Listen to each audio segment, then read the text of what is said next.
Hi everyone, welcome back to my channel. My name is Peter Barber. I'm primarily a professional opera singer, music producer, and a bass vocalist.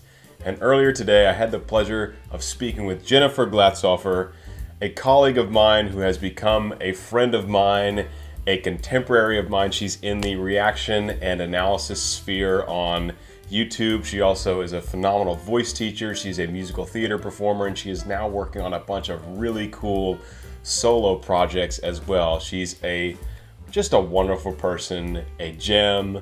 You can call her Jen, and I really hope you guys enjoy this interview. I had a great time chatting with her via video for the first time, believe it or not, even though we have collaborated on projects together and been in touch for probably about a year at this point.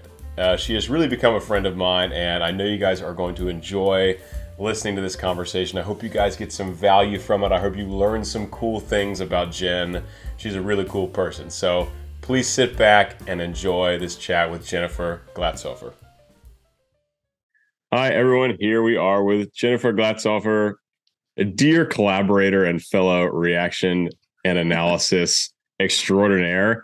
I'm going to pass the baton to her and let her give a little elevator pitch about who she is and what she's up to these days. So take it away. Sure.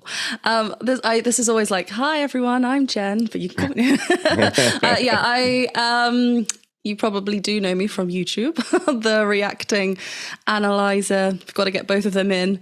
But my first love and what I would say is my profession is, a singer, performer. That's who I am.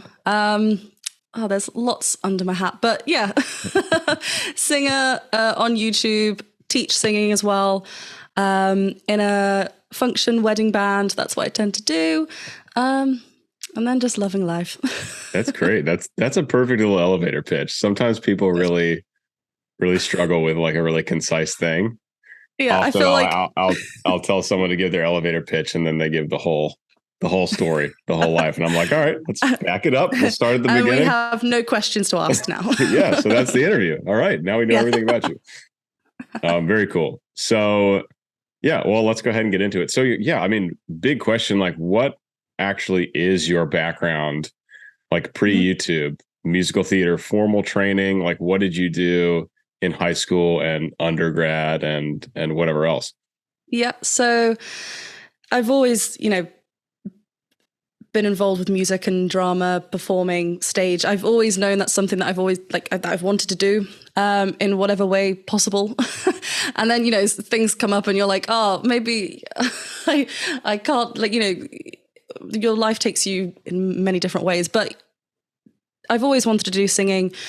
I remember when we had to choose like subjects at school, it would always be singing, music, drama, dance. Tap dancing is my strongest, but I wouldn't say dance isn't my strongest anyway. But then I went to study at university, musical theatre. That was in Essex. I stayed there for 3 years. So I've received a BA honours. So that's in first class. I'll plug that in there. Bravo. Put that in there. Yeah, bravo. So that was that. I wanted to continue studying. So I went ahead and did 1 year in London, which was at the American Musical Theatre Academy. So I got to train in New York for a week, which was real cool.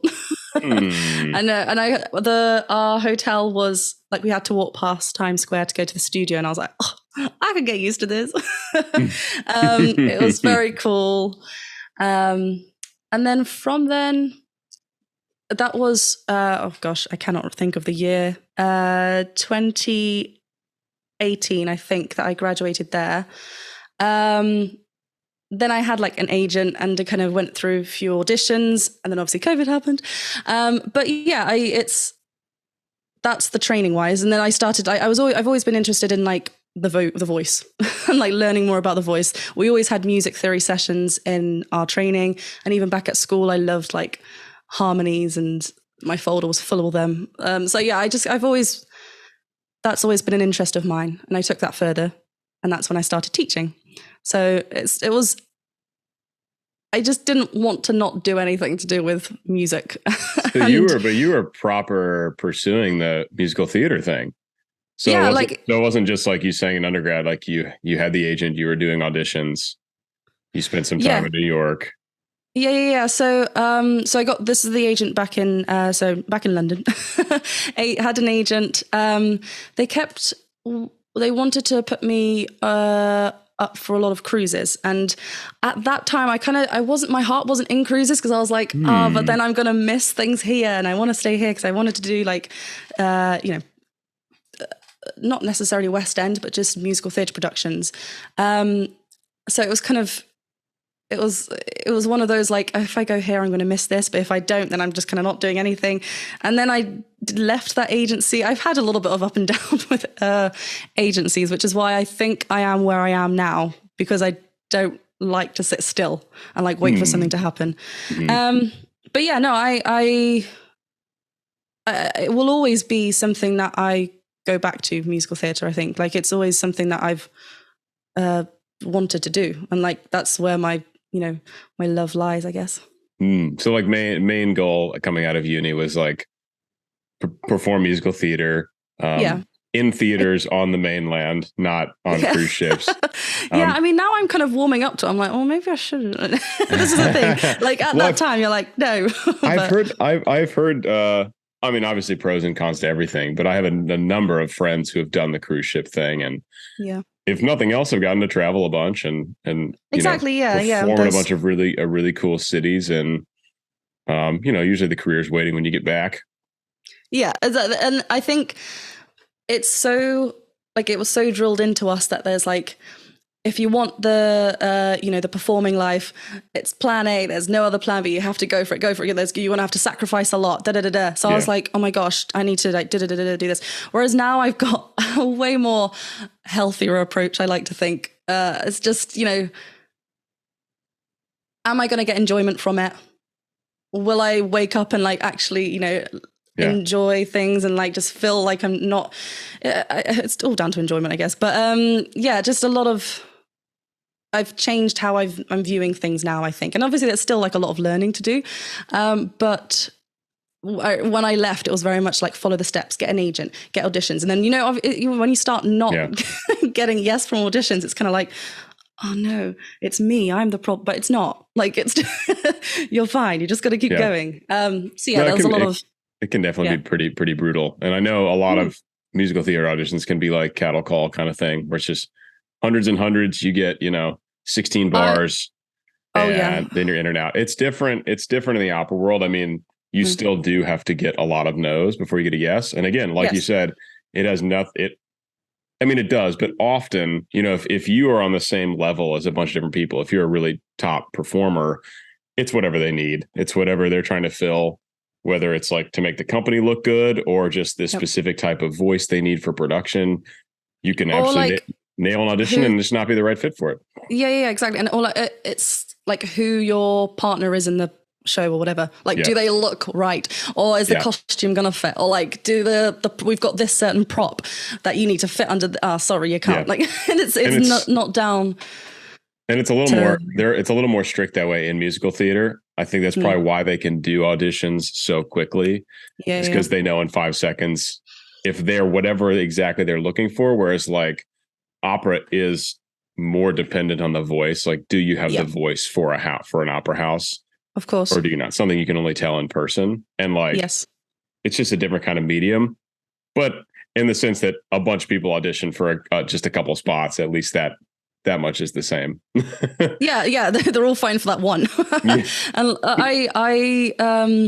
there was an audition last year, open audition. So there were so many people that went around. Literally the queue was around the theatre. And like, we were there from, 6 a.m. I think I was like the last group waiting by the door to go in. They're like, sorry, we can't see you. And it's like, see you tomorrow. Yay. So it's like when, it's just something you got to do. But that's why, having the agent, then you can hopefully get a timed slot audition. Yeah. So that you're going to be seen. Like those open calls can be very stressful. But yeah, definitely. But do you have any desire to get back into that lifestyle? Or are you feeling pretty darn comfortable and satisfied? Because now you're moving into a lot of solo music, which we'll talk about, obviously. And of course, the reaction analysis is it's a pretty cushy gig. once you get I the love ball my rolling, life. right? Like it Yeah. takes a while to get the audience and to get everything Yeah. monetized to whatever extent. But like once the ball's rolling, it's like a nice, like you and I both have a nice thing going Yeah. on YouTube. We So can say what? that. We can be proud of that. Yeah, I Look at think us. Look at so. us go. By the way, I'm going to call it now. By the time this episode comes out, we will both be past 100,000 subscribers. By the time Yes. you're watching this, what are you at right now? By the way, just while we're on the I'm subject. 99.3. Oh my gosh, I'm like I think just under 98 as of like a few hours ago. Yeah. So I think we're so. both so close. I think so. I think you probably a week from now, and me maybe a couple weeks. Yeah, just straight after. Oh, we'll see. So anyway, back to the question. We'll stop pampering our egos for a second here. Do you have a desire to kind of go after those theater performances again, or are you feeling really cool about everything you're doing with solo music and YouTube? I mean, I do feel really cool and teach. Yeah, I do feel like I said, I wake up and I enjoy what I'm doing, and I'm still doing everything. Like, I'm getting paid for doing what I enjoy. So it's all really good. And I think I don't like shutting doors down. So that door's still very much open. If something pops up and I'm like, right, this is, it's all lined up or whatever, I don't know. And it's also, there are many different journeys that a person can have to get to where they need to or want to be, right? Like that's why I don't want to ever close that, because, something might pop, someone might see something and be like, they're perfect for this. And then I'm like, yeah, I'm available. Let's go. So that's why I don't want to say, I'm just going to say it now. I'm available. Probably tomorrow I'll be like, yeah, I'm there. No, so it's definitely something that I will not say no to. So with the agencies, I mean, did you leave them, or did they drop you like a hot potato when the pandemic hit, or you're what? Looking for some gossip here? Oh yeah, right. Oh yeah. If it's not going to torpedo your chances in the future, by all means, gossip. Yeah, no name dropping. No name dropping. Yeah, there was. It just felt like it wasn't. I just. Oh, actually. I have written a song about this. It's not the one that's just come out, but it's going to come out soon. But no, I just felt like I wasn't like heard, and or I was being put up for things that weren't necessarily what I said are my strong points. One of them being dance, and I was put up for a dance trial. I was like, I don't want to do this, but I did, and that was a fun day because I was like, oh, this is what you wanted, but please, never again. So it just felt like it wasn't for me. And like, I think because it had happened quite a few times and I was looking at what I was doing, which is I have a regular performing opportunity, like weekly with the band, different things as well, like acoustically. And then I get to belt things out with a full band as well. And then, I get to choose what times of the day that I'm teaching. And then I've got the YouTube. So I get to choose what I'm doing here and like sing and put covers and work on my own music. Or the agency that was putting me up for things that like I wasn't necessarily wanting to do.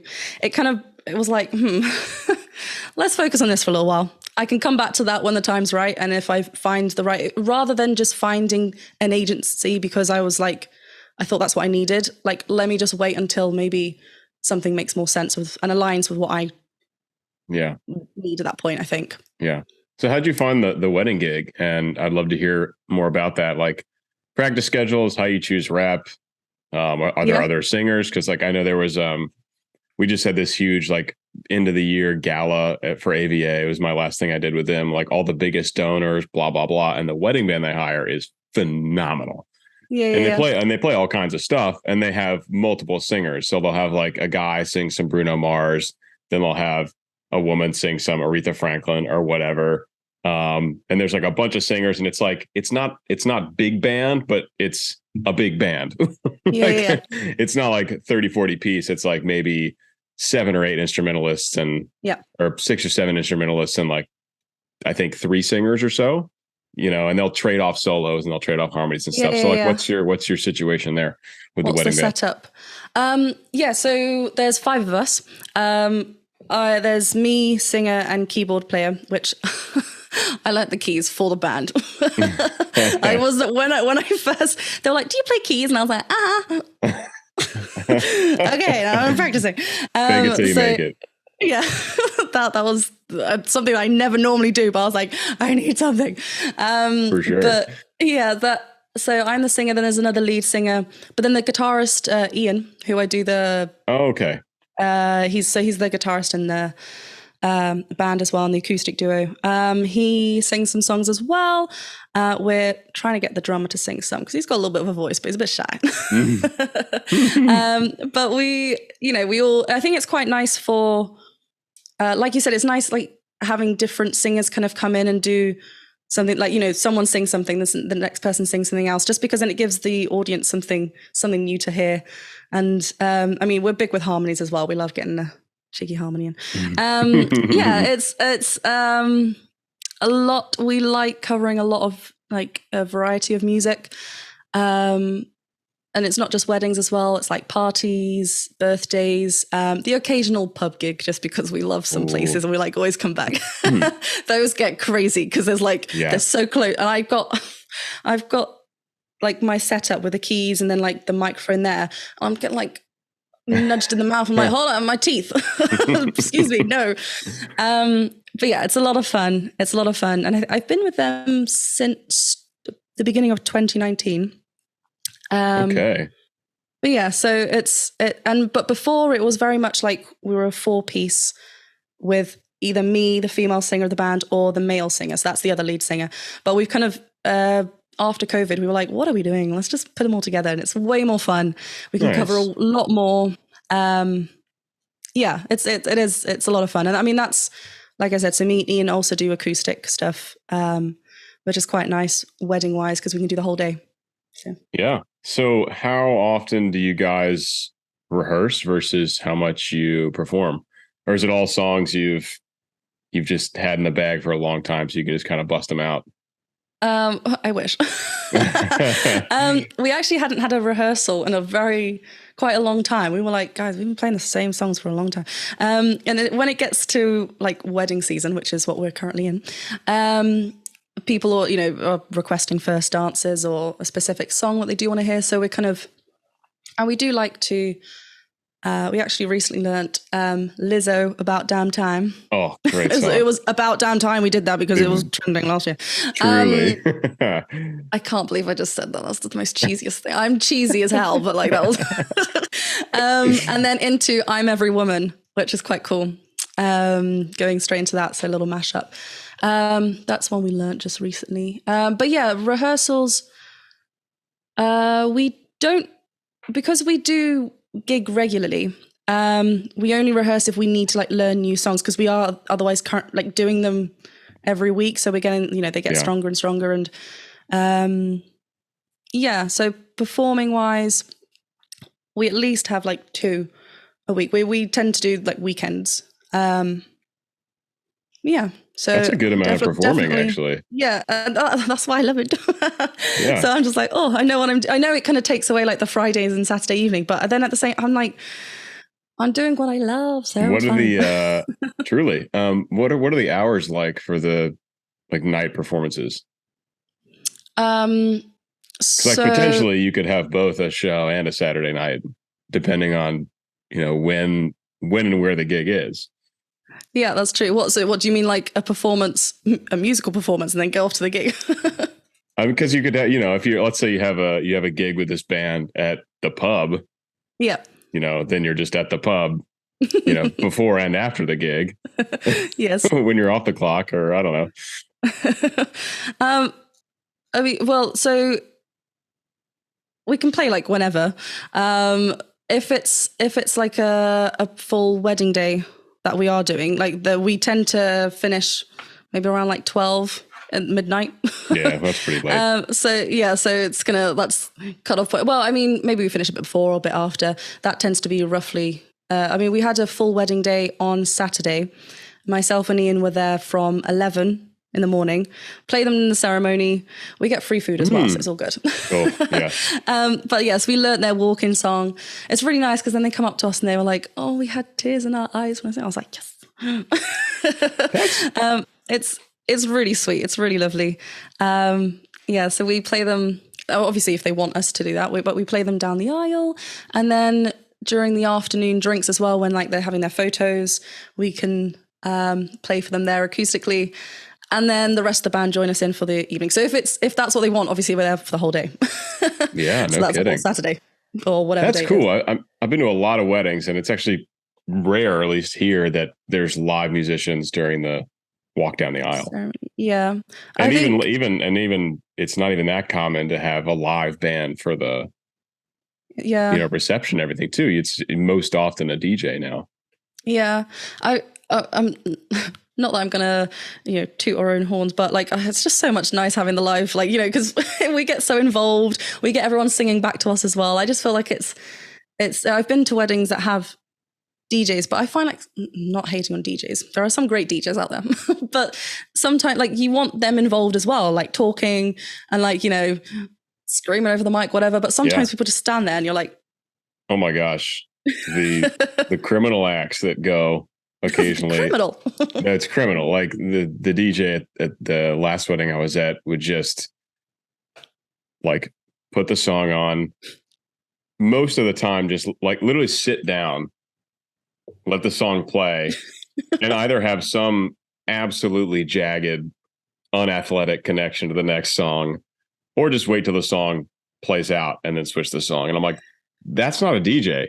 Yeah, I could have done that on my phone. A DJ needs to, and I did some pro DJing for a while. I produced a ton of electronic music, DJ'd weddings, DJ'd parties, a lot of that back in undergrad. You've got to be reading the room.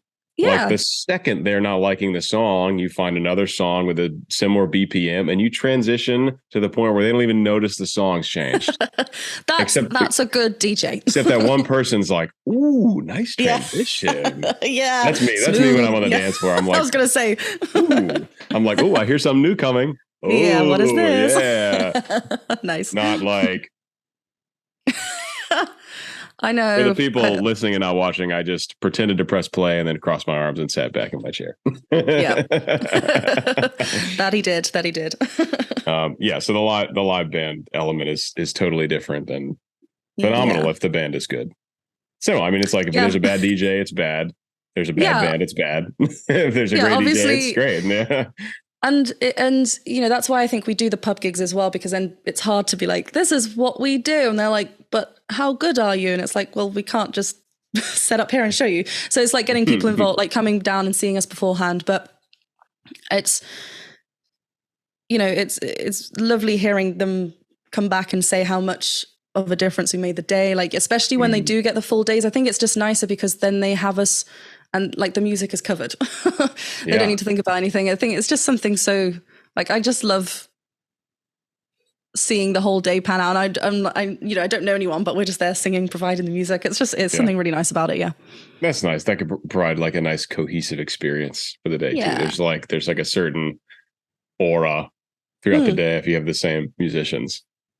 Yeah, exactly. You've got us and we'll say yes to all the food. I know I already mentioned the food before, but the food on Saturday was so nice. It was like a mushroom chicken pie thing. It was really good. I mean, normally weddings have great food. Like there's the finger food before with the cocktail hour and then the dinner. But we don't really get that because we're singing. We're singing the acoustics and me and Ian are playing. We're like... Someone come pour some champagne down my throat. Yeah, I'll put a straw there and I'll just have a little sip. Does drinking affect your voice? Do you ever have drinks while you sing? Like alcoholic beverages. Alcoholic drinks, yeah. So I tend to not. I like having my water, unless it's like if we're performing on a New Year's Eve gig, then I'm kind of like, well, it's my New Year's Eve too. So let me have a gin and tonic. Or like sometimes if I'm feeling like it's all kind of, I'll get one, like a drink of some sort in between, when we have a little break, but I tend to have like a few sips and then I'll leave it until after. Like, I don't want to be too like, okay. That's just me personally. Yeah. It's same for everybody. I mean, I personally love having like a nice, like an easy, like just a buzz going. Like, yeah, I find there's a really happy meet, especially for some reason. Maybe this probably applies to all genres too, but sometimes as classical singers, we can feel super rigid with how we approach our technique. So like a drink or two to just take the edge off and just kind of like let you relax and trust trust it more can be really helpful in this genre that's just like demanding perfection at every second. Yeah, no, that's true. That's true. I think it depends on like. Oh, sorry, you have some. I'm going to say something real quick. big but. But at a certain point, it goes from like you actually are singing much better to a point when you think you're singing much better. When like vocally, it might be a really nice full tone, but for me, I'll just be singing flat. Yeah. Like not all the time, but far more often than usual. So it might be this big, glorious, relaxed tone that's just out of tune. But it feels nice. But it feels, I was like, I was nailing it last night. And I listened to a recording, I'm like, I was nailing part of it, but like definitely not all of it. Oops, went off there. Too many. Yeah.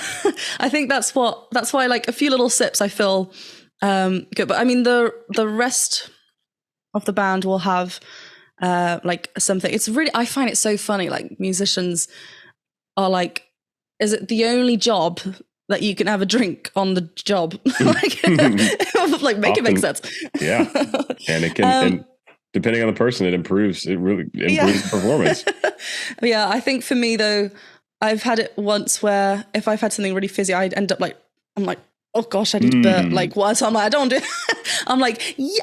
Oh God, no. So I don't want to feel like that. Not too much carbonation. Not too much. Yeah. So little sips. And then I'm like, I'm having you. I'm coming back for you. Do you have some favorite songs you like to perform, like 90s alternative rock or Beyonce? What is it? What's your style? We've got a Beyonce medley in there now, actually. But I'm really enjoying playing around with some distortion lately, some rock. Ooh. Which is like something that I'm not trained in. Musical theatre is very much not like no. I remember, exactly. Very different. I remember when I first joined the band,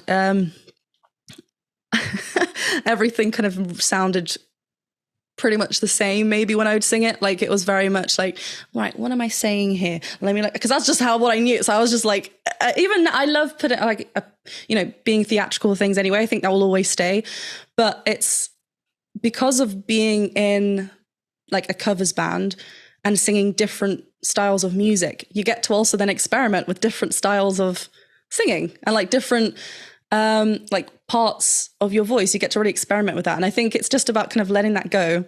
So yeah, when we brought some AC/DC and when we brought Thunderstruck in it, I was like, all right, I'm gonna have to really do some work with this. And I remember I was like making some weird noises, as you do. I was like like where am I getting this? How am I gonna do it? And then now it's just kind of about like allowing yourself to let go, I guess. I love singing them so much.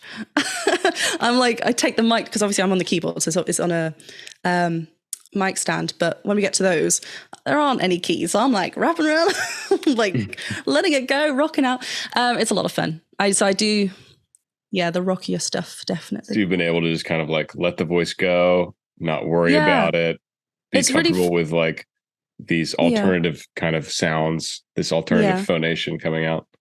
Like I've always enjoyed, belting my heart out.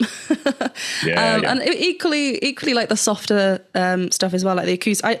This is why I love a full day wedding, because I start off with like, heart beats fast colors, and it's all like really pretty, and they're just walking down, and I'm like, yeah, wise men say, like, oh, so pretty. And then by the end, I'm like, living easy, and I'm like, yeah. And it's like so different. Like Lady Marmalade as well. That's one of my favorite ones. I love that one. That's fantastic. Yeah, it's a lot of fun. I think what makes it fun is just the different styles we get to do. Do you guys ever play like pop punk, like Blink 182 and stuff like that? Oh gosh, I'm pretty sure we have. Not with me. Sometimes what happens is that like Steve, our male singer, maybe in his set, like what they used to do, like a lot of like that sort of stuff there. I'm trying to think. Oh gosh, I'm not going to think of them. I mean, it's just so many different songs, like, Motown, pop, the rock stuff, disco. I love our good times medley that we got going on as well. I rap in it. I'm rapping. What songs do you rap? Okay, it's not really like a rap. It's rapper's delight. I said a hip. Oh, hop, of course. Hip. Like, yeah, 1979, early days of rap. It's great. When we first got, I was like, I'm not going to do this. Excuse me, sir. This is not me. And then now I was like, yeah, this is me. I love You're it. not rapping like The Chronic, Dr. Dre. Yeah, maybe not quite. Or what was it, Enemy, that you did? I was like, no. Oh man, yeah, that was a blast, and yeah, definitely took a lot of practice. But also, like, I grew up on a lot of rap and hip hop. Yes, of course. Yeah, it's absolutely in the blood. It was like, 50 Cent, Eminem, Dre, like all those guys. Like, I listened to that a lot growing up. Yeah, I love how, like, you've gone from that and now you're like professional opera singer, and it's just I love, and like when you talk about it, it's just too like, yeah, it's just, but it just goes to show that just say yes to whatever and see what happens. Yeah, and I think it's important to have a diverse background in music, no matter what style you're pursuing. You can always pull things from different genres. I find it to be most useful probably in the analysis videos. Yeah, to be able to talk about something in the production side, like, oh, this reminds me of some dubstep song I heard, years ago, and this part reminds me of a lyric that I heard Eminem sing, and this part reminds me of an aria by Verdi, and like to be able to, it's like a little bit of this, a little bit of that, sprinkled in, and like find a way to make all these things relate to each other. Yeah, but that's what I find most fun about the analysis, is just going in without a plan and just being like, just completely whatever connections you make in real time is the analysis that comes out. People who maybe you've gotten the same kind of questions. People are like, so like, how much planning do you do for your videos? And I'm like, absolutely none. No, like I don't even look up, like if it's an artist I haven't seen, I don't even look up who the artist is, because I think that's part of the fun, is like discovering who the artist is, Now that you've mentioned it, I sometimes get like, oh, you should have done more research in the song that and I'm like, but this is where I am when I'm listening to it. Like, if I don't really know the song, then I'm not gonna like just get it as it is. If I do know the song, then but if I don't, then that's where I am when I'm listening to it, and then we'll take it from there. And it's like an even more, it's an even heightened version of like the first time reaction. Yeah. Because that's how I see it. But yeah, people are like, oh, you've got to research all these artists before you comment. I'm like, that's not the point. I know. We could go down a whole rabbit hole about the comments we get on YouTube. Maybe we'll get there. Maybe we'll get there. But first, I'd like to hear more about the teaching side of your life. Like, how many students you have, what kind of students you teach. Do you teach them like very foundational things, or do you specifically teach musical theater, or what? Like, what does the teaching side of your life look like? So it's different like levels of students, different reasons as to why they want to sing. Like, some of them are professionals and going for auditions. Some of them are like, I just want to sing, and I'm like, let's go for it. What do you want to sing today? Like, it's a lot more like chiller. Like, there's not like a deadline or something we're working towards. So there's lots of different levels. I just ask for them to be dedicated. There's nothing more annoying than someone like comes back and they're like, so what have you done? They're like, yeah. And it's just you have to like repeat things, like, obviously repeat things, that's fine, because it's all about building and strengthening the muscles. But how many? I have actually stopped taking new students recently, purely because, again, like, things shift, and like I want to work on the new writing that I'm working on, like the new songs. So, and I just felt like things were getting very full in my diary. I actually had that question come up, saying like, how do you manage to do everything, Jen? And I'm like, well, I just enjoy everything. That was actually a question from one of my patrons, because I do some patron questions. Save that for the end. But while we're on the subject, this is from another Jen. Oh, hello, Jen. This is from Jen Fraley. How do you handle the work-life balance with teaching, singing, YouTube, practicing, etc.? There you go. We'll get into it straight away. It is. It is a lot. Like, and sometimes I have to, I think I'm a lot better than what I was before. Cause, before I like to work. I don't like to keep still. I like to keep doing things, which is why I think I do a lot. But sometimes, you feel like you've worked a little bit too much, and then you start showing signs of like you're burning out, and you're like, oh, I should take a break. You're like, one more, and then you're like, can't do anything. So I feel like I haven't felt like that in a very long time. So I feel like I've kind of gotten the hang of things, and I'm allowing myself, I'm telling myself it's okay to take a break. Like, actually taking a break is good for you, and you'll work better. So it all, finding that balance, it all makes sense.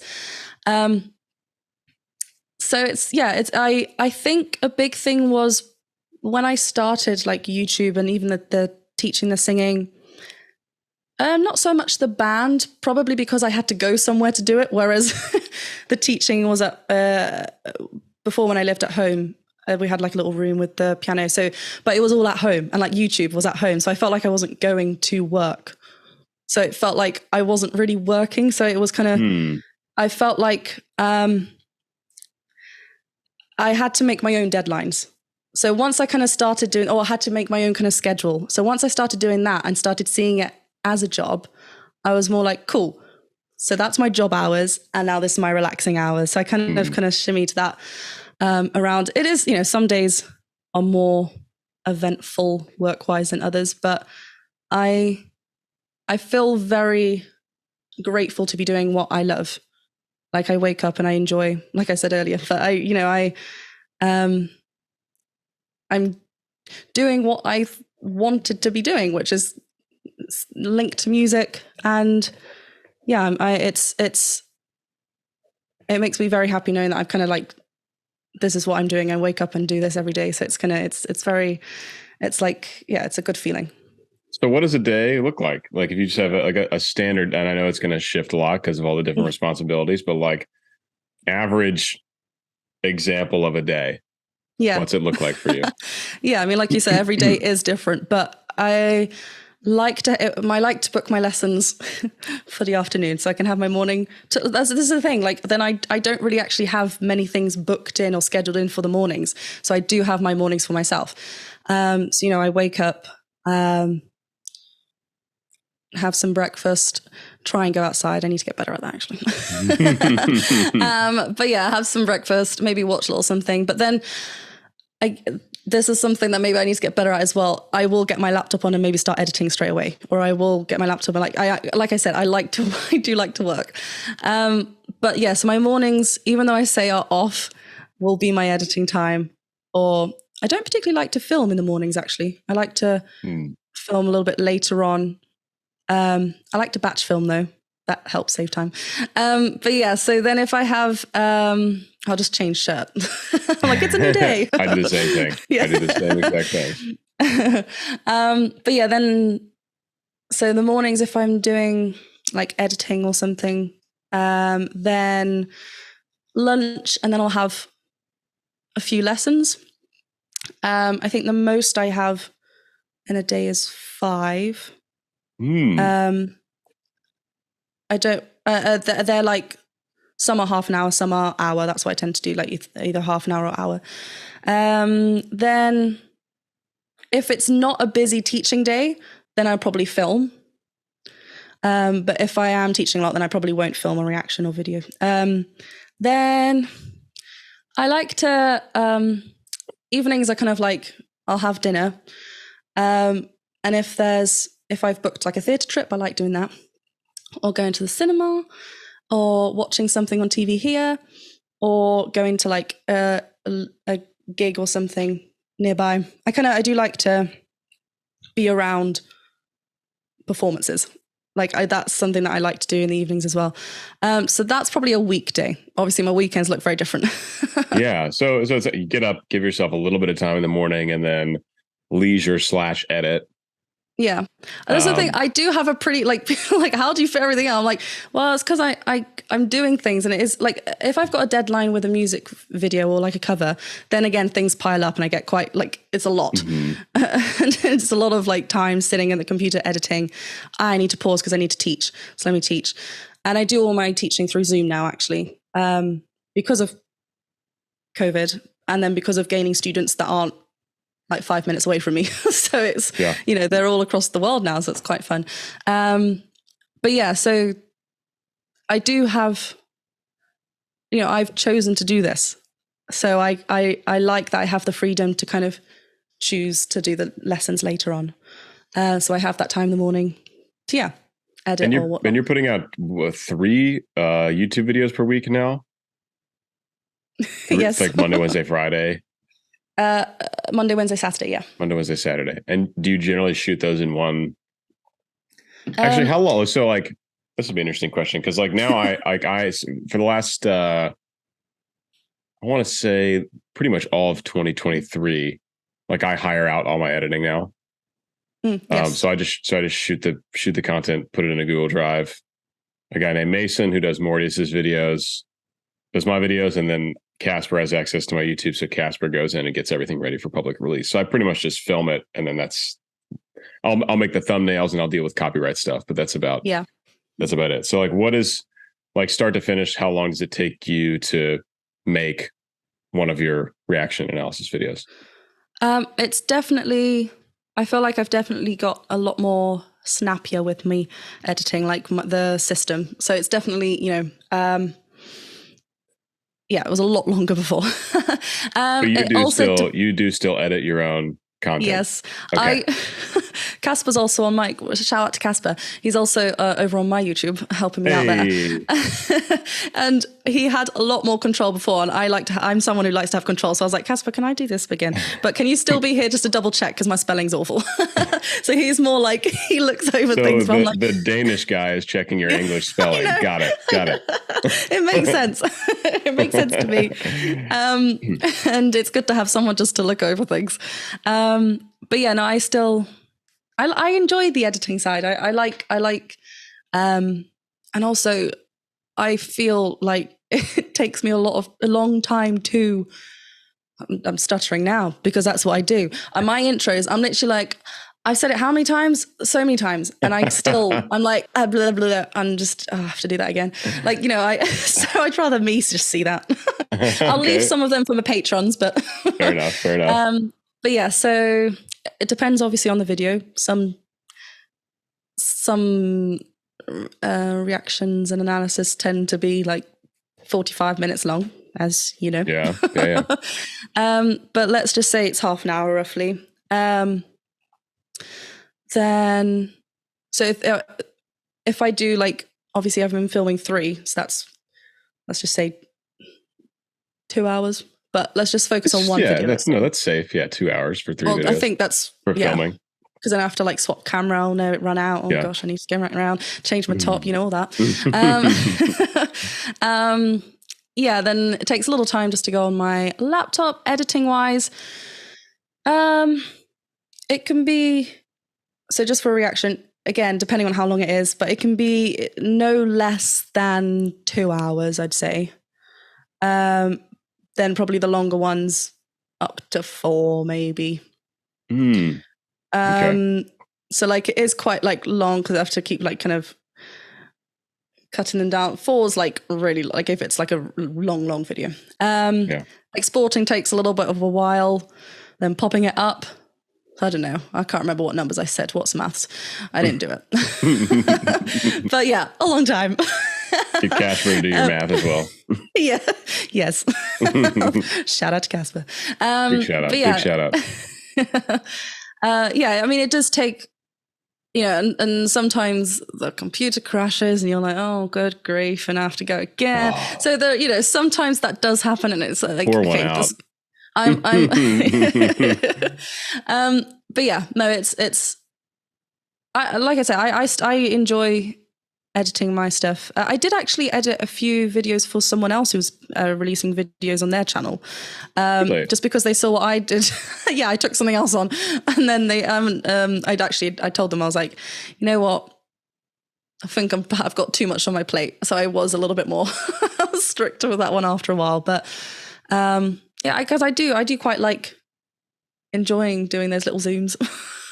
Okay, so if you're editing your own content and they take how much time you just mentioned, so that means like, yeah, your mornings are probably like filled up most of the week with editing, right? I mean, even if it's like if it was the one thing you're doing, maybe you could burn through it faster. But let's say it's more leisurely, like it's part of your me time in the morning. You can kind of coast through it while you're, I don't know, watching a show or whatever. But I would wager, like, if you're doing 3 videos a week, probably your mornings are pretty filled up with editing. I do, and I do not recommend this, but sometimes I'm sometimes one of these people that do carry on working until like 11:30 in the evening or something, and that might be like an editing thing as well. If I need to get something done, like actually today's video that went out, I was running late because I had a wedding on Saturday, and yesterday I couldn't edit, so I was doing that this morning.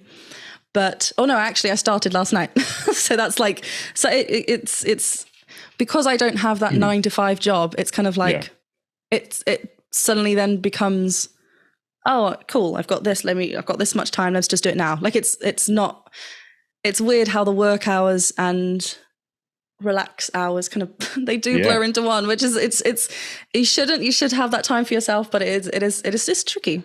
That is for me now, that's probably the hardest part of the balance is like I read a book called The 4-Hour Workweek, which obviously is impossible as an opera singer, because you can't just have like 4 hours of rehearsal in a week and get ready for a show. So like abandon that, but I took a few principles from it. One of them generally I stick to lately, because I've been home kind of in between formal things. I've been filling out my own time. I'll kind of break out of this mold a little bit. But for a while, I was like, my email hours are 8 to 9 a.m. in the morning. That's it. And I will not check my email outside of that. Good. So it's like you go in, answer all the emails, and just like put it away. Done. Because you can find a lot of time like going back in to do like a small edit here, or going back into here to answer an email here, or like respond to a patron here or whatever. And all of those things can stack up to when like all day it feels like you're doing just like little tiny things. Yes. Which maybe you thrive under those conditions. I'm like a big project kind of person. Like the size of a project will never stress me out. The only things that stress me out is when there's a million little things going on all the time, just like little spiders. But if there's like an elephant, I'm like, yep, give me that elephant. You're mine. Yeah, you're mine. No, that's fair. That's fair. No, that's it's good to be strict with yourself with those times, like you just said, like 8 to 9, do it kind of thing. I think it's the thing that I have in my head is like, but if there's something else that comes important that I need to do for that day, and I'm like, I need to like, because everything works really fast. Like say we get like a booking for a wedding, I need to go to so it is, I guess I am then that person that's got lots of little things every throughout the day just sprinkled around. Although having said that, if I've got like especially like covers or music videos or songs or I like to just focus on that. I don't like anything else, kind of like I don't want to be working on anything else whilst doing that. Like that's my focus. And I like to like do a lot of it and like try and get as much done. Like, you know, that's before I do anything else. Totally. Like I think that's probably everything else, maybe other things can be going on, but that's my time. And it's like, right, this is my focus. Well, there definitely has to be like a hierarchy of tasks. Something I've heard recently is you don't want to be majoring in minor things. And I absolutely love that quote. So you don't want to be spending all your time doing the small things, almost as like putting off working on the big things. It's also like the 80-20 rule. It's like, you can put in like, you can work on 20% of the things and that's going to give you 80% of your output. These are all like business things that really relate to actually what we do. Yeah. But yeah, you don't want to major in minor things is something that's really stuck to me. So it's like this week. So like I said, this is transitionary period between Academy of Vocal Arts and going out to Santa Barbara. So I'm at home. I completely overloaded my schedule while I'm home. So I've been like in what I call Terminator mode, where it's like from when I wake up to when I go to bed, I'm like grinding on projects. And I was Mm. feeling pretty overwhelmed last Tuesday, I think it was, because I have to one of the big things I had to do was record the entire demo for the Bass Gang's next album, that like the one that I'm writing for our big thing in the Czech Republic when we meet up. Had to record the whole demo and edit that and get all the parts that I want all the guys to sing out to them. And that's like a start to finish, that's probably a 12-hour process. And so like while all these other things are going on, preparing for like all these big opera things, Bass Gang's doing another project I had to record for, I'm just like staring at this massive 12-hour project. And at some point on Tuesday, I just like flipped the switch. It was just like, I'm going to absolutely annihilate this 12-hour project in the next 24 hours. And then my whole life's going to be beautiful. And like, that's what happened. I just like ground away. And it was probably the next day or the next day and a half, everything for that project was done. And I could start going down onto the smaller minor things. Yeah. Good. Yeah. Exactly. I mean, you do kind of like just suddenly go, right, let me focus on this. I need to just put all my attention on this. The one thing I don't like about that is that sometimes I miss my lunch and I like my food, as I mentioned earlier. So have you ever done, you just keep powering through. Yeah. Food is everything. Yes. I talk to people that don't enjoy eating, and it does not compute. I'm like, it is probably where I get maybe the most enjoyment in life. Like a good meal to just sit and eat. It's such a beautiful, wonderful thing. I feel such sadness when my plate starts showing like the plate. I know. I'm like, can I just eat forever? Like, isn't there a reset button? Like, can I just keep going? I'm the same way. The people that just like eat for the fuel and it's done, I'm like, what? No. And I am obviously like, I'm very into fitness. I'm very into health and nutrition, but food, like I will enjoy my health food. I will, if I couldn't find a way to enjoy healthy food, I would never be able to like have like goals for like weight loss or weight gain or whatever I'm going for, because like food enjoyment is so absolutely critical to my daily life. If there wasn't a way to enjoy it, I would have no chance. Whereas some people are like that. They're like, yeah, like you said, just eating for fuel. It's like, no. Eat for enjoyment. It's one of the beautiful things we get to do.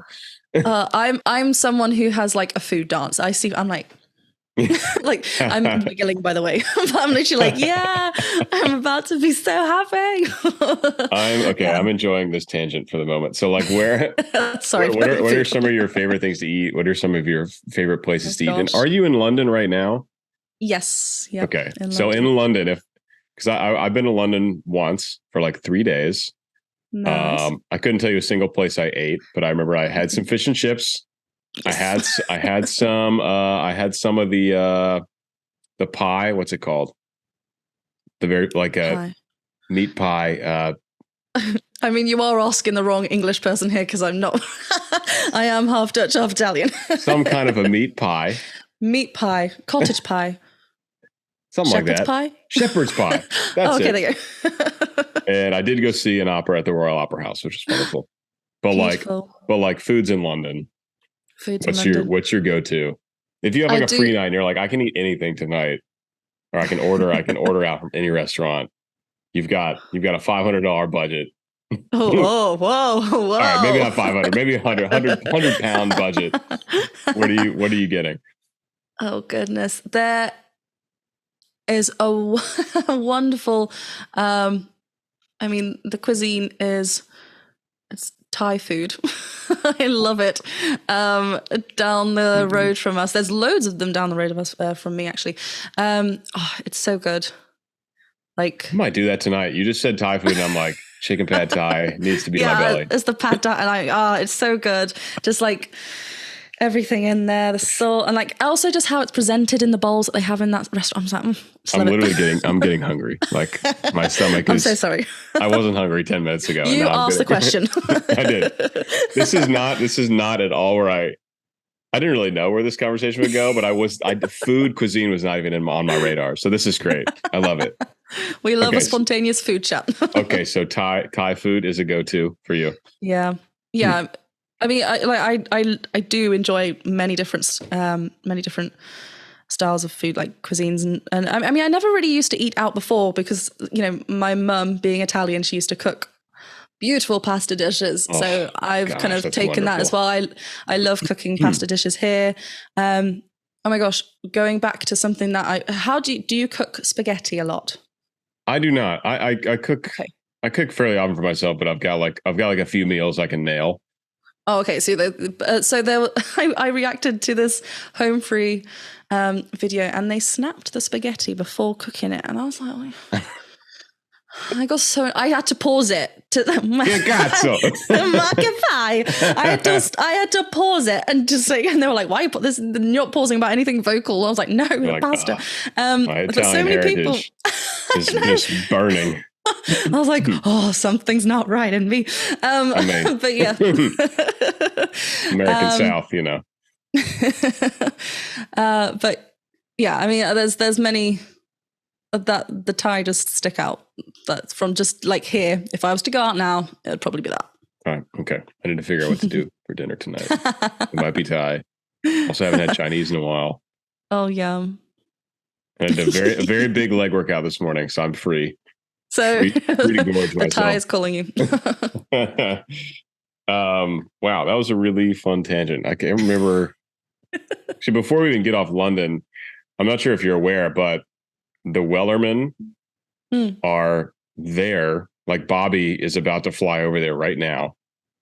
And the Wellerman are going to be in London for like a month or 3 weeks or something. I was so unaware of this. So you should definitely hit up Bobby or someone and try to get in touch. Also, I think, Casper and Tomi are both going there in like 2 weeks. I've already got my dates. I've got my date booked with them. I'm going to see them.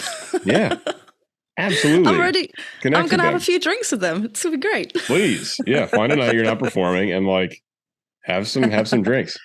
Yeah. Because they're actually coming down on my birthday weekend. No way. So things are going to get crazy. Oh my God. I can't wait to hear about it. I cannot wait to hear about it. No, I'm very excited to see them. Be good. That's phenomenal. Okay. Moving on to your solo stuff. Yes. So like what's up right now? How did that start and progress, and like goals? What are you trying to make happen with that side of your career? Yeah.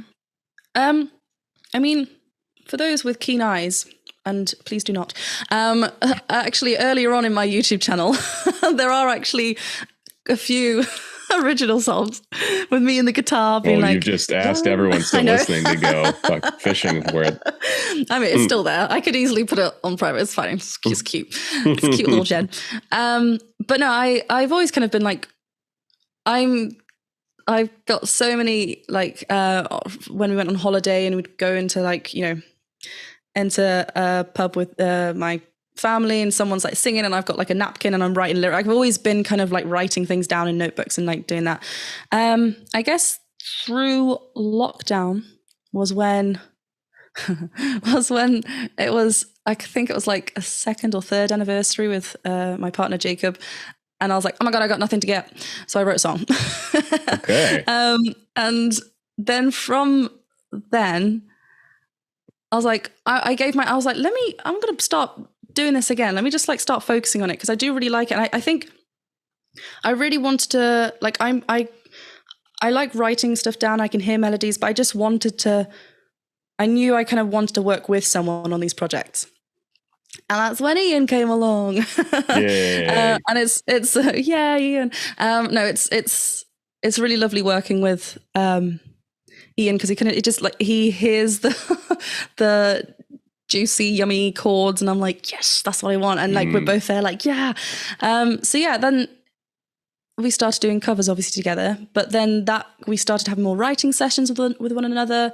And now it's kind of like, let's just see where this goes. It's another one of those things. Let's see where it goes. The plan is obviously we released I'm Not a Fan. That came out the Friday 2nd of June. Intentionally have not watched it yet, as we talked about.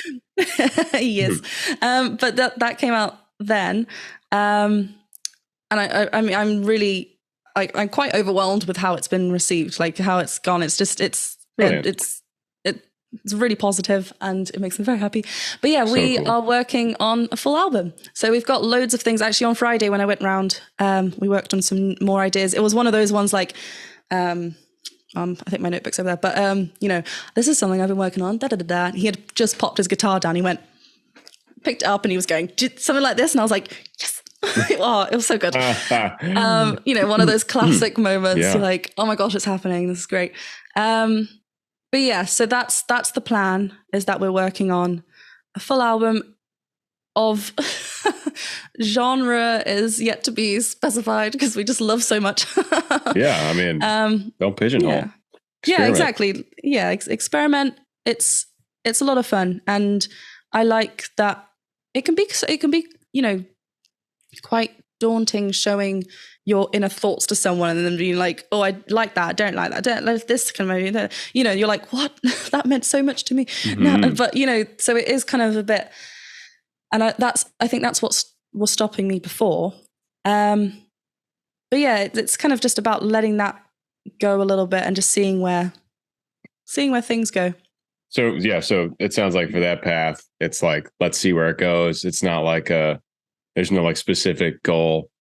Yeah, I mean, it's just like, let's make this album and then see kind of what happens. You know, let's see what happens, because as we know, especially in this industry, anything can happen, and anything can take off at any moment. So yeah, it's just we get a lot of enjoyment from it. We like working with each other, and we like the things that we're creating. So why stop that? It's kind of just seeing where it goes. I mean, we'd love to kind of, at the moment, it's very much recording what we have, putting it out there. Eventually, we'd love to be obviously playing it. Of course. That would be obviously quite very good. Well, I figure with the connections you have from the wedding and party band, like you could probably reach out to those people and be like, hey, me and my musical partner have we have some songs we'd love to play. Like, can we get an hour? I'd be shocked if you guys couldn't find a place to start.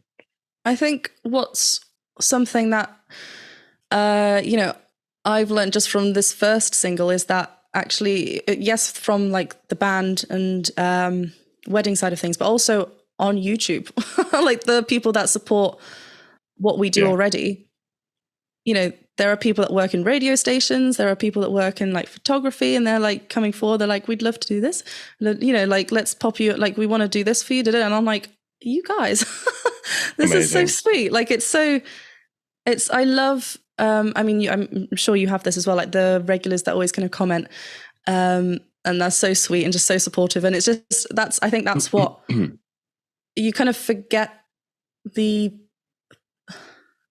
platform that we have sometimes, because I just, like I said, I wake up, I'm going to edit, and I'll have some lunch, and I teach, and then I go and sing, and then you're like, wait, no, I've created this whole little thing here as well. And there's people on the other side who are, so I think 100,000 people. 100,000 people.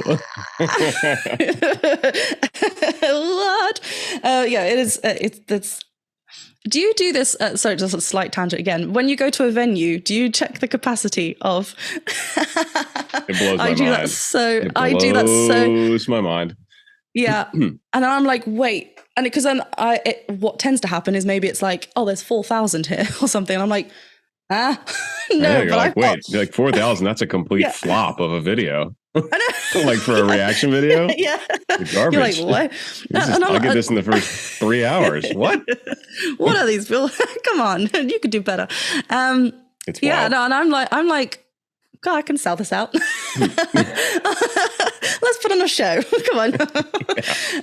Although my I think America's USA is the top place for me. I would think so. Yeah. But yeah, no, I do think about that a lot.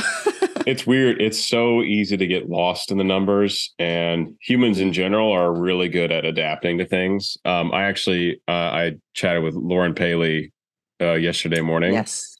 And she has her following across all platforms is over 12 million now. which is just crazy. And even Wow. at that level, she forgets, you forget how many people that is. I was talking to her about like, where you see someone's platform, one person has 3 million, the next person has 7 million. You're like, oh, it's just three. It's both millions. You think that's a 4 million person difference. Like that's a ton of people. Yeah. So you kind of get used to it. And it helps to have conversations like this, to just try and be grateful about how many people have taken a liking and are supportive. Cause like even us around 100,000, that's a ton of people. Like that's a very significant number of people. And it really puts it in perspective when you go to these shows. I remember two shows in particular come to mind. I saw Billie Eilish at the Wells Fargo Center in Philadelphia, big venue, probably 20,000. And I think at that time I want to say like 30 some thousand subscribers. And I remember being in there and just being like looking around and being like, Yeah. almost twice this many people subscribed to my channel. And the same thing happened when I saw Imagine Dragons last summer in Albuquerque when I was working at the Santa Fe Opera, and I took an hour trip to go see them in Albuquerque. And I remember looking around, it was an outdoor venue, and I was like, this is a crazy amount of people. This, like, how many people is this? And at some point I found out it was like 14,000. And I was like, 14,000? I think at that time I had 4 times that many subscribers. And I was like, that is like, when you see that number of people in person and it's not just a little set of digits on the screen, you're like, whoa, this is a crazy number of people. Yeah, no, I know exactly the same. Like, yeah, you see the number and you're like, it's a number. But when you actually have individual things of that number, you're like, wait, what? Bodies, that many bodies. Actual bodies. Yeah, yeah. I mean, I remember when I think there's something like 23,000 of my hometown. And as soon as I got more than that, I was like, whoa, everybody in my hometown. It was just so weird. Absolutely insane. Oh. Yeah. You said, like, put in the bodies in, like, although it's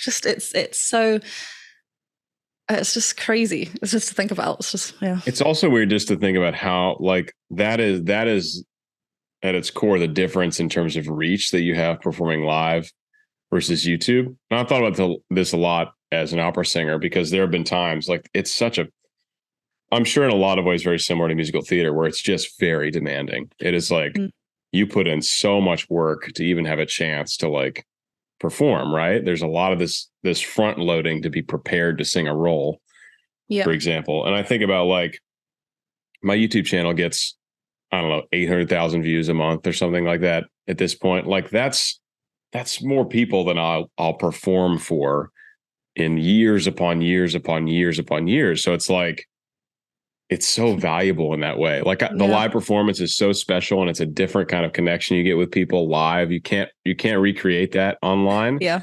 But just as far as the reach and the amount of impact you can have is crazy. And, like, you and I both see it in the comments section where it's like, it's amazing, like, what, I'm sure you get the same thing. It's amazing what our videos have done for people. Like, I've had people literally say, like, your videos helped get me through, like, cancer treatment. And I'm like, just like crying. Yeah. And I'm like, this is me sitting, just like talking about some music video, and this is helping you get through something like that harrowing. Yeah. That's an amazing thing. And it's the kind of reach you can have online that you just can't get live. So for me personally, like, that's why I really want to keep performing live, because that's a very special thing. That's, like, where my most passion is. But I really want to try and keep the online stuff going, because it does have such an impact. Yeah. No, I think that's very much similar to where I am at the moment. Like, nothing will beat performing live. Like, that's just wait, hold on. The food's in a different, but we'll get back to it. But no, like, only food can be performing live. Only food. But no, there's, just having that freedom and just feeling like, just live singing, performing, like, just everything there in the moment. The real-time connection to people. Yeah. You respond to them, they respond to you. It's, I mean, it's what human beings are, like, wired for. Yeah, that's nothing will beat that. But I do know what you mean. Like, yeah, the effect that some of like what we are doing, like when you read the comments and like you said, like that's amazing. Like amazing. Just the reach it does get, and like the different sort, like people are so you know, they enjoy what we do, and sometimes this is like taking a moment just to step back and kind of be like, right, what is it that we're actually doing? And yeah, it's a great platform, and I would want to. I have no plans in stopping. We're gonna keep going. I love as well, like that. I can create it to whatever I want it to be. Because it is my channel, even though some people do not like the pausing and stuff. Oh my gosh, yes. But like, you know, those that do come and like they enjoy it. Do you know what? I get a lot of comments saying that I'm funny, and I didn't really think I was. But you know, it's like the joy that people actually do get from watching our stuff. Like you said, like we're just two people just kind of being like, right, let's watch. I don't know anything about this. Let's just watch it. And then we say a bunch of things that we're feeling in that moment. For us, it's like real time. But then, you know, it's happening there and then people are watching it and they're getting so much joy. And you're like, God, I'm just sharing what I love. Like, this is incredible. It's so lovely. Like, yeah, just the effect it has. The watch time too for our videos is like they're really stats that blow my mind. Like the amount of time people's eyeballs have been watching us talk. I think that my channel, it got over 1 million hours of watch time about the same time it hit 10 million views. It was like pretty close. There are 800. I think I literally looked it up today because I was talking with someone about it. There are like 826,000 hours in 100 years. Yes. Wow. So the channel at that time had gotten like what 115 years of watch time. Whoa. Like that is crazy statistic. And I'm sure your channel is similar or more because you've been in the game even longer than I have. Yeah, I mean, I haven't looked at it today, but so I won't be able to give you such precise numbers. But it is like when you see, and like it's kind of like what we just said with like the bodies of the subscribers. When you put it into something that kind of makes sense, you can relate it to something. You're like, whoa, people, and it kind of that's why when these comments do come up that are just a bit like, why are you commenting? I do not feel anything to those comments. It's like, look, this isn't for you then. It's fine. Like, look at who is enjoying it. They are watching my content, providing all those years. It's mad. That is, I'm going to check that. I'm going to see how much I have after and check with the numbers. Back check that. It'll blow your mind. Wow. The comments is another thing that I was talking with Lauren about, because obviously she gets some nasty stuff, nastier than what we get probably, but it is like it's more it's in my opinion, it's always more of a reflection on the people commenting. You know, like if someone's going to say something rude and nasty, it's really not even about us. It's about what kind of mental state you have to be in to say that about someone you don't even know, who's clearly just trying to add value to you know, your life essentially. So it's like I try to, you know, I find that 99+% of the time now, the comments just bounce off. It's like bulletproof against these BS comments. It's like one will slip through and I'm just not in a great mood. You know? Yes. It used to happen way more often, like when the channel was just getting going. Once in a while, one. It's usually it's not a comment that's like someone's like super mean. Like I generally find those funny. I'm like, okay, I don't even know where you pulled this out from, but it's actually entertaining. Yeah. It is the ones where people like think they should have control over what I'm doing with my channel, or they just like completely. The worst one is when people put words in my mouth and they completely misunderstand something I say and then frame me as a person for it. Those are tough to overlook. Those are, let me just take my hoops out. Right. Yeah, let's like roll the sleeves up. I've got something to say. No, I know there's different sort of like hate comments, I guess. Like, Yeah. the ones that you can kind of screenshot, send to your friends. You're like, Exactly. This is Exactly. hilarious. Like, there's those ones. I personally, I don't like the ones when they come from my singing, and I'm like, because that's me. Like when you demonstrate. Like a song, like a cover. Like, and they say something, and I'm like, well, because that one hurt. But I just leave it goes. But it's fine. No, the singing is a very personal thing, though. Yeah, that's the thing about voice being your instrument is it's very personal. So that's maybe like if they've said something there that maybe like tugs at me a little bit. But no, like you said, when they try and put words into your mouth, I think I mentioned it in a recent comment. Sometimes I don't. Sometimes I just like delete them. Sometimes I'll address them in a video. And I'm like, so I have this comment that said this. Let me tell you what I meant, and then we'll discuss. Because it was something like, I think you meant this. You should do more research because you. And I'm like, listen, Karen. That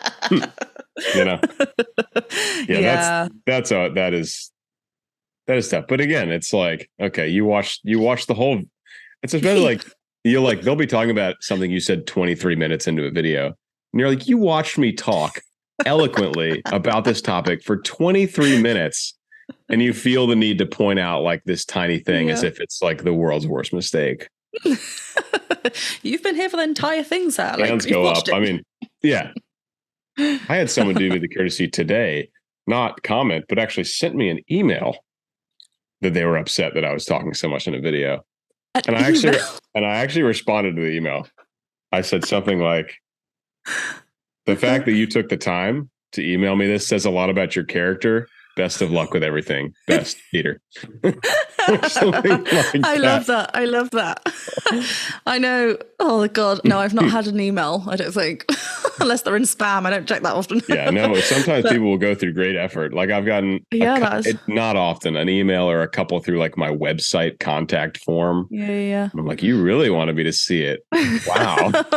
Honestly, good on you for putting in the effort. Like the determination. That's a lot. I'm like respect. You're grinding. I would have given up. In your own way, you're grinding to make sure I see this thing. Bizarre. Yeah. There's there are some, like you said, it's a reflection on them. I'm always like, oh, you woke up a bit on the wrong side of the bed today, didn't you, sir? Yeah, exactly. It's nothing. It doesn't. I look at it, screenshot, laugh, and I'm like, what's next? Yeah. And truth is, it is probably it's like Twitter. It's like a really poor representation of how people actually act in real life. It makes it look like humanity is the worst possible thing. Like if you get stuck in the comment sections, you're like, is everyone a complete monster? Depending on the video. It's overwhelmingly positive most of the time. Yes. Yeah, no, that's why I like, it's just the I say one or two, it's probably more, but sometimes the ones that get like hidden straight away and then I see them after, they're quite vile and really rude and they like are very passionate, which, there's nothing wrong with a bit of passion, but this is like, like coming for me, and I'm like, you don't know me. what have I done? I'm just saying a few words here. I do love it. It's just like, I've had videos where I got one the other day. I did a video for the most recent Phantom of the Opera that Nightwish did. Yes, yeah. And it's awesome. There's like so many amazing things about it. I am always like opting towards being complimentary and optimistic. And I remember complimenting whoever was singing. I think his name's Hank. And he's done a bunch of performances of the show through our life. And I remember being very complimentary of his singing. And someone comments like, well, how many Phantom of the Opera performances have you done? He's done like over 600. And this is one I actually responded to. And I was like, I don't remember exactly what I said, but it's something like, I don't remember. I remember being very complimentary about him. Like, if this is a weird stab at me, like, no, I've done none. Like, I perform opera professionally, not musical theater. But like, I was definitely very complimentary. So like, at what point did you think I was like attacking him to the point where you need to like defend this guy? Some people just always need to say something. Like in that, the Nessun Dorma with Austin Brown and Rob. Rob. Yeah, and I think just so, like, obviously I that was quite a while ago, but you still get comments through. Yeah. You will never sing this like this in 30 years time. I think I said something like, okay. Yeah. I don't sing operatic tenor rep. Sure. Okay. Whatever. Good evening. But no, the one video that keeps getting so many comments on, you're being so negative about this, which again, I wasn't. And it's always to do with nasality, I find, because people get very... It's Jeff, isn't it? I do. Do you know what? I've stopped. No, it's not Jeff. It's I reacted to Disturbed Sound of Silence, the live performance, where he was a bit ill. And I actually mentioned... Yeah, it's like mid. Yeah. The Valor is mid. It's like pretty mid. It's an amazing song. David Draymond has an amazing voice, but like that performance is pretty mid. Yeah, but he like it's great, and I loved it. And I just said, "Oh, sounds like he's a little bit ill because I'm hearing nasality." And I think I said something like, and I think every time now that I mention something to do with nasality and that kind of quality, I say it's not bad. Yeah, it's not. But some people. And he was sick for that performance, wasn't he? He was. Yeah, that's what I mean. But people are quick to be like, he was sick, leave him alone. And I'm like, no, I know. I didn't, we're allowed to be sick. We're human. Yeah. It's all good. But yeah, people they just want to defend. No, I mentioned Jeff because I've seen people in comment sections comment that they think Jeff sings too nasally. And I always defend him in that sense. And I'm like, the man goes for like a really smooth, consistent flow of sound. And like, that's his way of getting there. And he has a very legato, smooth vocal line. Always. Like he always is opting for that, Yeah, no, I do. I get a lot of people like to compare if you've reacted to like his Sound of Silence, for example, then they go back to, I prefer that he sings too much like this. I'm like, okay, that's cool. But yeah, no, I like you said, I'm tired now. But like you said, you try and be complimentary. I mean, yeah. Why be any? I don't want to. That's not the point of. And there's always a lot to be complimentary about. I mean, like exactly, the people we analyze are often very talented singers, talented musicians. Yeah. And if that's what I want to focus on, because there's no point. I don't want to watch something and be like, I don't like it. I don't like it. Absolutely not. I don't want to do that. Like, no. So it's just when people think that's what you're doing, that's what you're focusing on. It's like, just listen to what I'm saying. I know. You did not. Just take a step back and just listen. Yeah, just breathe. Exactly. All right, let's get into some of these Patreon questions. And that'll be how we wrap it up. We'll be coming up on like an hour and a half pretty soon. Oh, flew by, didn't it? Just flew by. Okay. This is like kind of a combo question between Denise and Charisse Evans. Because Denise asked it a certain way, Charisse kind of reframed it, and Denise was like, yeah, I like that. I like that one. Woo. Teamwork. Go patrons. What is the most common issue you see when beginning singers start to utilize their voices, start to work on their voices? Teacher Jen mode has entered the chat. Hello. I've got my notebook here actually, so let me just see what I wrote. It just burned some of your students right now. No names. No name drops. No, please don't watch this. No. I think what can be a big block is not allowing... I mean, I think, like we mentioned earlier, it's your voice. It's very vulnerable. And sometimes we hold things that other people in the past have maybe told us, like, you shouldn't, even if they weren't too negative, but things like, you shouldn't sing this style because it didn't really suit you. That's always kind of going to be lingering, right? And you're going to think, so I think sometimes students come with a lot of that kind of feelings in their heads, rightly so, because, that's, it's tricky to put that aside. And sometimes that then stops them from having the freedom to explore. So I think that's something that, like, I just want to shake them and be like, let's start from fresh. Yeah. And I just want you to like have fun with your voice, because we actually do hold so many different colors in our voice. And it's funny because we'll be like, oh my God, I'm so excited. Oh my God, I'm tired. I'm, you know, doing all these things. And then when we come and sing, we're like, I don't know where to go. And then it's like, no.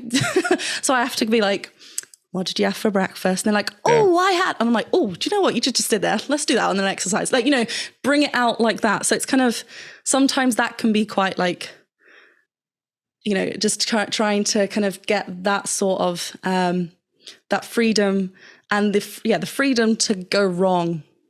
There is no wrong because we're exploring. Yeah. But the freedom just to make silly sounds, sometimes that can take like a little, a little while. And like undoing bad habits too.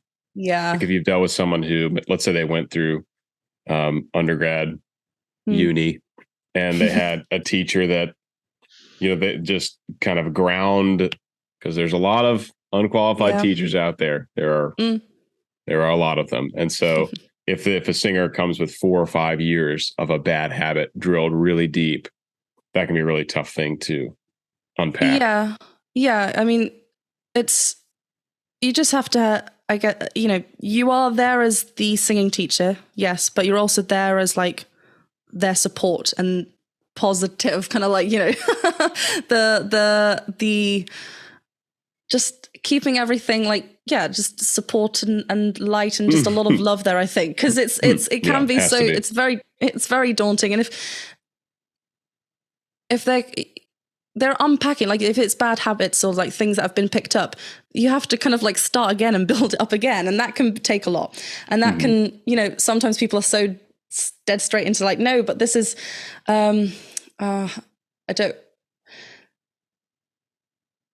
the things that I think I get as well are like register names, because people come from different teachers, different like a still training, bel canto, like all the different things. And we all use different words, all kind of mean the same things.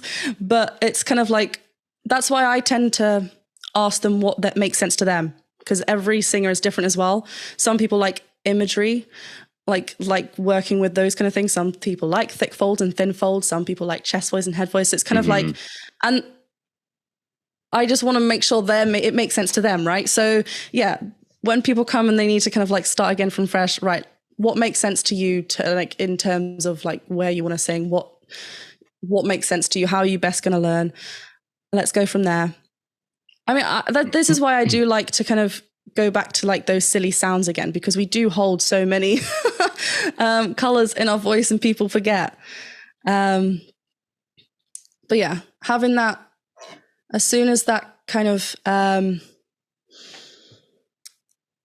they drop the need to get everything right at first. That's also something like, and I was very much like, I'm a huge perfectionist. I try not to be, but it's still in me. But you know, as soon as, you know, we want to know what's going to come out of our mouths, right? But that's the whole point. We don't. we want to know what kind of sounds are going to be like, cool, I'm going to hit it. But then sometimes, like when we're working on things, we're not going to know. And it's just kind of letting it go, seeing what happens. Okay, cool. I need more of this. Let's do it again and try this. But it's a lot of fun. And like I said earlier, you definitely seem to enjoy it and have a passion for the teaching. Yeah, like and I think it's nice having lots of different levels of singers as well, because I mean, no two lessons are going to be the same anyway, but it's they're all at different stages, so it's kind of nice to see like the little light bulbs that happen, and they're like, this makes sense, and I'm like, yeah, yeah, for sure. Cool. It's a lot of fun.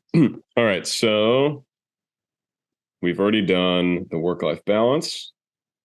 We've also already done, Jan Cates asked, what opportunities did COVID times present you that you wouldn't have considered otherwise? I think we pretty squarely covered that one during the chat, didn't we? YouTube's a big one, I guess. Yeah. Yeah. If you could cover any Disney song, what would it be? Any? Oh, goodness. Any Disney song. Any Disney song. That's what we're getting from Melody here. Okay, there's a theme, like pick a restaurant. I don't know. I'm not very good at decisions. One. I want it all. One Disney song. One Disney song. Do you know, I probably, if you would have asked me this like a few years back, it would have been something like, oh goodness, like something Disney princess, Like, kind of pretty, like Let It Go. No, like, or just, you know, something Big belter, like that one. Big belter. I do love singing that one, but I think now I love me a villain song. I love like a villain. I really enjoyed singing Hellfire, so that's, and the music for Hunchback is like stunning. But I also really enjoyed Mother Knows Best from Tangled. That's such a fun one. So don't let me say any more, because otherwise I can keep going. Awesome. A villain song, yeah. Cool. Okay, some kind of villain song. Okay. We might as well just do all of these. There's a couple more. I gave them like a time window to submit. They're actually a good amount of questions. Okay. Well, this is another impossible one. All-time favorite song to sing and why? From Isaac. All-time favorite Big song. one. That's impossible, but go for it. All-time favorite song.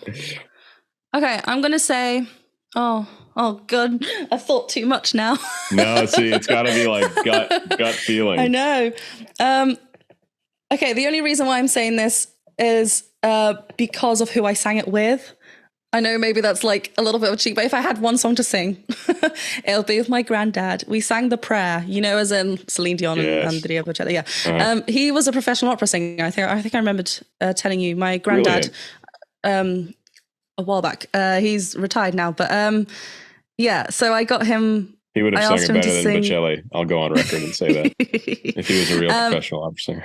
Yeah, obviously he's older now, but yeah, he you heard it here first. I listen.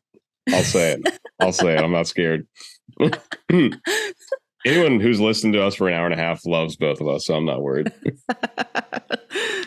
Yes, but yeah, no, I'd probably say that I loved singing that with him. So let's just say that song. Great. And that is a great song. That is a great song. It's lovely. There's lots of things happening vocally as well. Oh, yeah.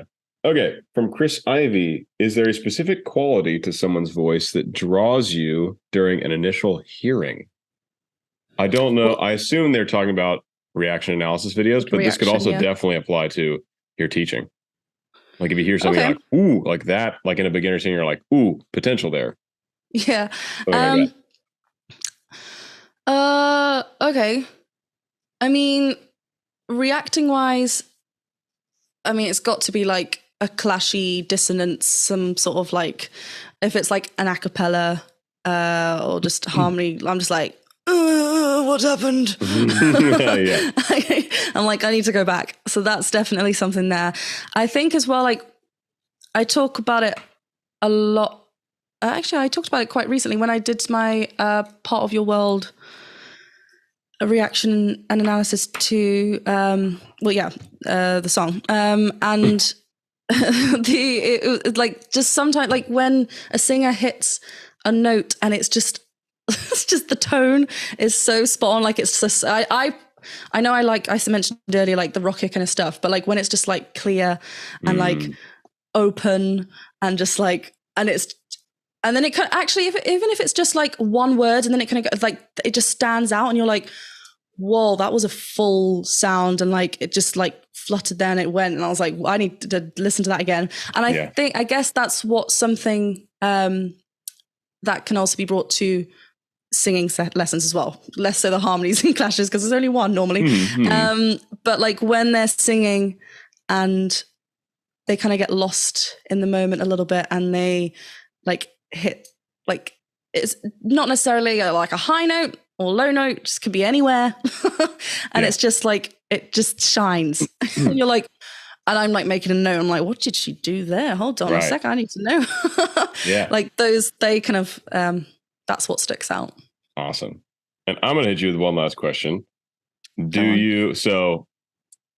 do you love living in London, and do you think you will be there forever, or would you want to live somewhere else at some point? Oh, I. Do you know what? Earlier we were talking about the cruise and stuff. I kind of want to go traveling now. So I do kind of want to see more. I want to try the food at the places that I want to go visit. Absolutely. That's something I wanted to do. But born in London. I then actually grew up in Hertfordshire, which is like half an hour away from London. Then I live in London now. But no, I definitely want to go and explore different places. I kind of want to go to Japan. Cool. Also, you could I was talking to Tim Faust about this, actually. He was saying there are so many cruise lines that we haven't even heard of that have tons and tons of ships that need performers. So he was like, that was a world that opened up to him. And he was just like, if you're a talented singer, there are plenty of spots on tons of cruise lines that you could hop onto. I'll leave you that. Wisdom from Tim Faust himself. Yes. Thank you. Thank you, Tim. All right. Yeah. And, I meant to ask this at the beginning. Jennifer or Jen? Are you just okay if people call you Jen, or do you prefer to be called Jen? I think I don't want to ever let Jennifer go because that's like my name. But if people were to say it, I prefer Jen over. I used to be Jenny at school, but then I think I prefer Jen over Jenny. So I'm like, because there's quite a lot that you can say, like Jen, Jenny with an R. Like Jennifer's got a lot. But so I think either Jennifer. But I quite like Jen. So yeah, it's something I do like that. Okay, cool. Jen. Well, this has been really, really a wonderful conversation. Thank you so much for coming on the show. Hope people enjoyed, whether they are watching or listening. Hope you got a lot of value and enjoyment out of this conversation. And Jen, if you'd like to say any final words to our audience, please go for it. Any final words? Let me think. Or where they can find you, or, things to keep an eye out for, whatever you want. Well, I guess the one thing is just keep an eye out for the album that's going to be coming. And if you have not yet streamed I'm Not a Fan, please do.